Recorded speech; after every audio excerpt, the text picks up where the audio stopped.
The problem for Mike Pence is he will probably play a central role in the actual trial of Donald Trump. If we're talking about stolen electors, allegedly, and some of the charges against Trump, it's pretty likely that the former vice president is going to get called to testify. So whatever he might say on the campaign trail could get contradicted in court. So it would seem to make sense to me just go all out in the Trump criticism, because he's going to have to testify truthfully if he doesn't want to perjure himself.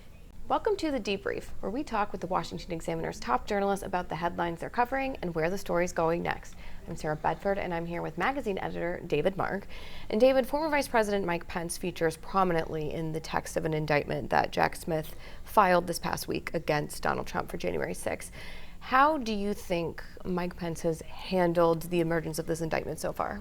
Right. Mike Pence, of course, was the subject of great pressure by then President Donald Trump and his allies to effectively switch the electoral votes from Joe Biden to then President Trump and give him a second term. Pence wouldn't go along with it. He's hailed as a hero by many, but in Republican primary circles, the people who actually vote in Republican primaries and caucuses, he's anything but.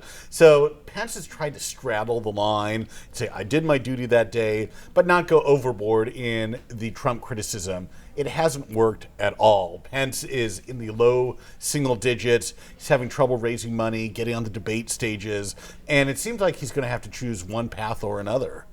You know, other GOP primary rivals of Donald Trump have been pretty critical of the Justice Department. Vivek Ramaswamy has promised to pardon Trump if he is elected. You know, you have even Senator Tim Scott, Ron DeSantis, all of them are saying that, you know, this is a political injustice against Donald Trump. Does Mike Pence risk just becoming too much of an outlier if no one's really joining him in this criticism? The problem for Mike Pence is he will probably play a central role in the actual trial of Donald Trump. If we're talking about stolen electors, allegedly, and some of the charges against Trump, it's pretty likely that the former vice president is going to get called to testify. So whatever he might say on the campaign trail could get contradicted in court. So it would seem to make sense to me just go all out in the Trump criticism, because he's going to have to testify truthfully if he doesn't want to perjure himself.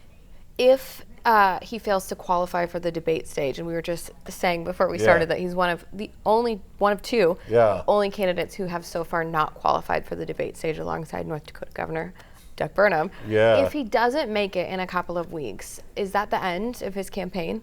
Seems pretty tough to see how he would continue that point. After all, he's not just a former vice president, he's the most recent vice president. It's not like somebody who was in office 20, 30 years ago. And North Dakota governor, you could kind of understand why he wouldn't be as well known.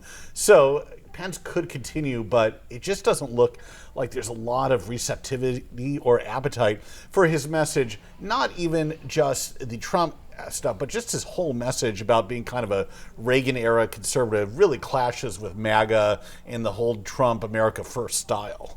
Well, David, thank you so much for being here today. Thank you. You can get more writing from David and the rest of the political team at washingtonexaminer.com.